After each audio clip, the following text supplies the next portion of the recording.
ರಾಜ್ಯದಲ್ಲಿ ಎಸ್ಐಆರ್ ಪ್ರಕ್ರಿಯೆ ಮುಕ್ತಾಯವಾಗಿದೆ. ಇದರಲ್ಲಿ ಲಕ್ಷಾನುಗಟ್ಟಲೆ ಮತದಾರರನ್ನ ಕೈ ಬಿಡುವಂತಹ ಕೆಲಸಗಳಾಗಿದೆ. ಸಾಕಷ್ಟು ರೀಸನ್ಗಳನ್ನ ಕೂಡ ಕೊಡ್ತಾ ಇದ್ದಾರೆ. ಆ ಕುರಿತ ಬ್ರೇಕಿಂಗ್ ಅಪ್ಡೇಟ್ ಬರ್ತಾ ಇದೆ, ಬನ್ನಿ ನೋಡ್ತಾ ಹೋಗೋಣ.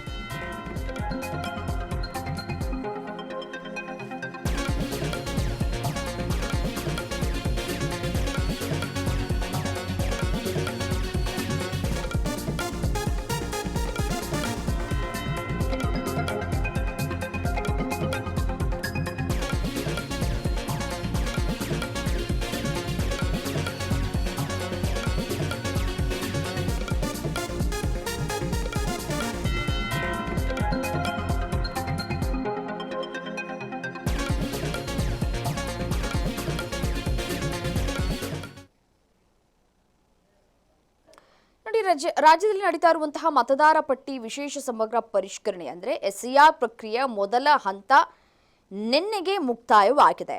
ಹಾಲಿ ಮತದಾರರ ಪಟ್ಟಿಯಿಂದ ಬರೋಬ್ಬರಿ 1.08 ಕೋಟಿ ಮತದಾರ ಹೆಸರನ್ನ ರದ್ದು ಮಾಡಲಾಗಿದೆ. ಬೂತ್ ಮಟ್ಟದ ಅಧಿಕಾರಿಗಳು ಮತದಾರರ ಮನೆ ಮನೆಗೆ ಭೇಟಿ ನೀಡಿ ಗಣತಿ ನಮೂನೆ ವಿತರಣೆ ಮತ್ತೆ ಈ ASDDO ವರ್ಗದ ಅರ್ಹ ಮತದಾರ ಗಣತಿ ನಮೂನೆ ವಾಪಸ್ಸನ್ನ ಪಡೆದುಕೊಂಡು ಮಾಹಿತಿ ಭರ್ತಿ ಮರಳಿಸೋದಕ್ಕೆ ನೀಡಲಾಗಿದ್ದಂತಹ ಸಮಯಾವಕಾಶ ಮುಕ್ತಾಯ ಆಗಿದೆ. 5.54 ಕೋಟಿ ರಾಜ್ಯದಲ್ಲಿ ಎಸ್ಐಆರ್ಗೂ ಮುನ್ನ ಇದ್ದಂತಹ ಮತದಾರರ ಸಂಖ್ಯೆ ಈಗ 4.6 ಕೋಟಿ ಎಸ್ಐಆರ್ ಬಳಿಕ ರಾಜ್ಯದ ಪರಿಷ್ಕೃತ ಮತದಾರರ ಸಂಖ್ಯೆ ಇದೆ. ಸೊ ಹಾಗಾಗಿ ಜೂನ್ 30ರಿಂದ ಆಗಸ್ಟ್ 17ರ ಅವಧಿಯಲ್ಲಿ BLOಗಳು ಗಣತಿ ನಮೂನೆಗಳನ್ನು ವಿತರಿಸೋದಕ್ಕೆ ಮತದಾರರ ಮನೆಗಳಿಗೆ ಭೇಟಿಯನ್ನು ನೀಡಿದಂತಹ ವೇಳೆ ಕೂಡ ಪತ್ತೆಯಾಗದವರು ಕೂಡ ಪತ್ತೆಯಾಗಿದ್ದಾರೆ. ನೋಡಿ, ಸಾಕಷ್ಟು ವರ್ಷಗಳಿಂದಲೂ ಕೂಡ ಒಂದು ಮನೆಯಲ್ಲಿ ವಾಸವಾಗಿರ್ತಾರೆ, ಅವರು ಬೇರೆ ಕಡೆ ಶಿಫ್ಟ್ ಆಗಿರ್ತಾರೆ. ಸೊ ಅಂಥವರ ಪಟ್ಟಿಯನ್ನು ಕೂಡ ಇಲ್ಲಿ ಬಿಡುವಂತಹ ಕೆಲಸಗಳಾಗಿದೆ. ಸೊ ನೀವು ಯಾವ ಭಾಗದಲ್ಲಿದ್ದೀರಿ ಆ ಭಾಗದಲ್ಲಿಯೇ ಬೇಕಿದ್ರೆ ನೀವು ಫಾರ್ಮ್ 8 ತೆಗೆದುಕೊಂಡು ಮತ್ತೆ ಫಿಲ್ ಮಾಡಿ ಸೇರ್ಪಡೆ ಆಗಬಹುದು ಅನ್ನುವಂತಹ ಮಾಹಿತಿಗಳು ಕೂಡ ಲಭ್ಯವಾಗ್ತಾ ಇದೆ. ಸೊ ಹಾಗಾಗಿ ಇಲ್ಲಿವರೆಗೂ ಸ್ಥಳಾಂತರ, ಈ ಬಾಡಿಗೆ ಮನೇಲಿ ಇದ್ದವರು ಅಥವಾ ಮನೆಯಲ್ಲಿ ಏನಾದರೂ ನೋಡಿ 4 ಜನ ಇರ್ತಾರೆ, ಒಬ್ರು ಏನಾದರೂ ಎಕ್ಸ್ಟ್ರಾ ಆಯಿತು ಅಂತಂದರೆ ಜಾಗ ಸಾಕಾಗೋದಿಲ್ಲ. ಸೊ ಹಾಗಾಗಿ ಬೇರೆ ಮನೆಗೆ ಸ್ಥಳಾಂತರ ಆಗಿರ್ತಾರೆ, ಅಥವಾ ಕಳೆದ 10ರಿಂದ 15 ವರ್ಷಗಳಿಂದಲೂ ಕೂಡ ಒಂದೇ ಮನೆಯಲ್ಲಿ ಇದ್ದು ಸಾಕಾಗಿ ಸ್ವಲ್ಪ ದೊಡ್ಡ ಮನೆ ಮಾಡ್ಕೊಳ್ಬೇಕು ಅನ್ನುವಂತಹ ಯೋಚನೆಯಲ್ಲಿ ಬಾಡಿಗೆ ಮನೆಯನ್ನು ಬದಲಾವಣೆ ಮಾಡ್ಕೊಂಡಿರ್ತಾರೆ. ಅಂಥವ್ರಿಗೆ ಇಲ್ಲಿ ಸಮಸ್ಯೆ ಆಗ್ತಾ ಇದೆ.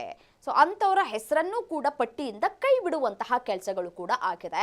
ಎಕ್ಸಾಂಪಲ್ ನೋಡಿ, ಪ್ರಕಾಶ್ ಅವರು ಕೂಡ ಮನೆಯನ್ನ ಬದಲಾವಣೆ ಮಾಡಿದ್ದಂತಹ ಹಿನ್ನೆಲೆಯಲ್ಲಿ ಅವರ ಹೆಸರನ್ನು ಕೂಡ ಯಾವ ರೀತಿಯಾಗಿ ಕೈ ಬಿಡಲಾಗಿತ್ತು ಅಂತ ಹೇಳಿ ಮತ್ತೆ ಹೋಗಿ ಅವರು ಅರ್ಜಿಯನ್ನ ಸಲ್ಲಿಕೆ ಮಾಡಬೇಕಾಗತ್ತೆ. ಇಲ್ಲಿವರೆಗೂ ಕೂಡ 1.8 ಕೋಟಿ ಮತದಾರರಿಗೆ ಕೊಡುವಂತಹ ಕೆಲಸಗಳಾಗಿದೆ. ಮತ್ತೆ ನೋಡಿ, ಈ ಬೆಂಗಳೂರಿನಲ್ಲೂ ಕೂಡ ಅವರ ಹೆಸರು ಇರುತ್ತೆ, ಇಲ್ಲೂ ಕೂಡ ಓಟ್ ಹಾಕುವಂತಹ ಹಕ್ಕನ್ನ ಪಡೆದುಕೊಂಡಿರ್ತಾರೆ. ಅವರ ಹಳ್ಳಿಗಳಲ್ಲೂ ಕೂಡ ಹೆಸರಿಟ್ಕೊಂಡಿರ್ತಾರೆ, ಮತದಾರರ ಪಟ್ಟಿಯಲ್ಲಿ ಅವರ ಹೆಸರು ಕೂಡ ಇರುತ್ತೆ. ಸೊ ಎರಡೆರಡು ಕಡೆ ಮತದಾರರು ರಿಜಿಸ್ಟರ್ ಮಾಡಿಕೊಂಡಂತಹ ಹಿನ್ನೆಲೆಯಲ್ಲಿ ಎಲ್ಲೆಲ್ಲಿ ಎರಡೆರಡು ಕಡೆ ರಿಜಿಸ್ಟರ್ ಆಗಿರುತ್ತೋ, ಎಲ್ಲೆಲ್ಲಿ ಮತದಾರರ ಪಟ್ಟಿ ಇರುತ್ತೋ ಅಲ್ಲಿ ಒಂದು ಕಡೆ ಮಾತ್ರ ಅವಕಾಶವನ್ನು ಕೊಟ್ಟು ಮತ್ತೊಂದು ಕಡೆ ಅವಕಾಶ ಇರೋದಿಲ್ಲ ಅಂತ ಹೇಳಿ ಅವರ ಹೆಸರನ್ನು ಕೂಡ ಕೈ ಬಿಡಲಾಗಿದೆ. ಮತ್ತೆ ಬೇರೆ ಬೇರೆ ರಾಜ್ಯದಿಂದ ಕೂಡ ಗುಳೆ ಬಂದಿದ್ದಂತಹ ಕೆಲವರ ಹೆಸರನ್ನು ಕೂಡ ಕೈ ಬಿಡುವಂತಹ ಕೆಲಸಗಳಾಗಿದೆ. ನೋಡಿ, ಬೇರೆ ಬೇರೆ ರಾಜ್ಯದಲ್ಲಿ ಇದ್ದುಕೊಂಡು ಇಲ್ಲೂ ಕೂಡ ಮತದಾನ ಮಾಡುವಂತಹ ಹಕ್ಕನ್ನ ಪಡೆದುಕೊಂಡಿದ್ರು, ಅಂಥವರ ಹೆಸರನ್ನ ಕೂಡ ಕೈ ಬಿಡಲಾಗಿದೆ.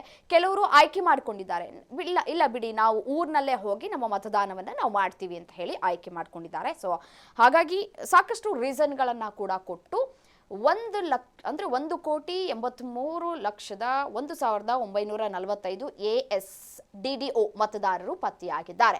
ಆಗಸ್ಟ್ 24ಕ್ಕೆ ಮೊದಲ ಕರಡು ಪಟ್ಟಿ ಪ್ರಕಟ ಆಗಿದೆ. ಆಗಸ್ಟ್ 24ರಿಂದ ಸೆಪ್ಟೆಂಬರ್ 23ರವರೆಗೆ ಆಕ್ಷೇಪಣೆ ಮಾಡೋದಕ್ಕೂ ಕೂಡ ಅವಕಾಶವನ್ನು ಇಲ್ಲಿ ಕಲ್ಪಿಸಿಕೊಡಲಾಗಿದೆ. ಅಕ್ಟೋಬರ್ 27ಕ್ಕೆ ಅಂತಿಮ ಮತದಾರರ ಪಟ್ಟಿ ಕೂಡ ಪ್ರಕಟ ಆಗತ್ತೆ.